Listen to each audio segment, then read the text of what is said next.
Your clients want to know what options do they have if their retirement plans are not on track. That's where we can use one of Snap's most powerful features called recommendations. This is our original base plan for Justin, where he wants to spend $48,000 a year. He's saving $6,000 a year to his RSP, $3,000 to his TFSA, and he's running into a shortfall at age 92. So if we take a look at recommendations, we see that summarized right here with his retirement age and his spending goal. The status of his plan right now is underfunded. And so what options does he have to reach his goals? Well, one option is to adjust his retirement age, how much he's spending, how much he's saving, or again, receive one lump sum at the beginning of the plan to help him reach his goal. Let's start with sustainable spending. We can click calculate to find out what is the maximum sustainable level of spending starting from his age of 65. This is adjustable as well, so we could start a sustainable spending at age 85 if we wished. If he spent $44,395 per year, which is less than his current plan of $48,000, that would make his goal 100% funded. If I choose to copy this scenario before applying recommendations, I can apply and run, and we'll see that our base expense value has changed to that sustainable amount. So he's no longer running into a shortfall by the end of the projections. If I come back up to recommendations, I'll see that his goal status is 100% funded. So I'm going to switch back. Notice that the name of the scenario is called sustainable spending because I've just made that copy. I'm going to switch back to my scenario 1. This is my baseline, and come back to recommendations. So the next recommendation is retirement age. It's going to be using various adjustments that are editable. Right now, mine is set to base expenses. It's going to change potential contributions to the assets. The employment income is going to change, and CPP, QPP start date, OAS start date, and defined benefit pension plan, and various overrides with that account. When I click calculate, Snap is using all of the details from Justin's projections to figure out that he could retire at the earliest, age 67, in order to maintain the spending of $48,000 a year in retirement. This is 2 years later than his current plan. So again, I can copy this scenario and run. This will be a copy with retirement age at the end of it in brackets. We can see that he's retiring. He has 2 more years of employment income. We have the cash flow management start age the same as before, but his new retirement age is 67 years old.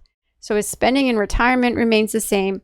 Spending before retirement is just copied from age 64, what he was spending that year, so that Snap can continue to make contributions to his RSP and TFSA and so on, following the default cash flow management logic, which again, up at the top, I can select show the CFM order column for this scenario just to remind me what that order is. So registered first, and that's why we have simply registered RSP contributions. If I come down to the bottom, he no longer has a shortfall. He actually has some money left over. And if he'd retired 1 year before, then he still would have had a shortfall. So that's the earliest age where he could retire without having a shortfall in the plan. So if I come back up to recommendations, I'll see that he's now overfunded. But if he had retired at age 66, he would have been underfunded still. So I'm going to switch back to my baseline projections. And here we can go back to recommendations and take a look at required savings. So I can calculate the required savings. Snap is going to use the assets that I have in the background in order to come up with a value for how much more he would need to save every year before retirement to maintain $48,000 of spending in retirement. Justin would need to save $8,433 each year before retirement, in addition to his RSP contribution and TFSA contribution that he's already making. The total contribution each year after tax would be $15,544 that's required. That's taking into account his RSP refund. So actually, before tax, the total contribution would be $17,433. Then we can apply and run, making sure we copy the scenario first.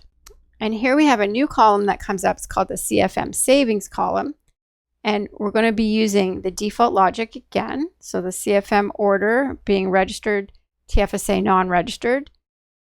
Because the RSP and the TFSA have overrides, so we've entered the specific savings that he's doing, Snap will not change those values because it thinks that that's what we want to do. So the only available asset that it can contribute to is this non-registered account. And that's where the full $8,433 is contributed. But note that it's only at a 1% rate of return. So now that he's actually saving money there, perhaps he would actually change the asset allocation to 40%, 60%. So if I run this scenario with that new rate of return, he's going to be in a surplus because we've updated that rate of return. So in a surplus situation, your retirement goal will tell you that you're overfunded.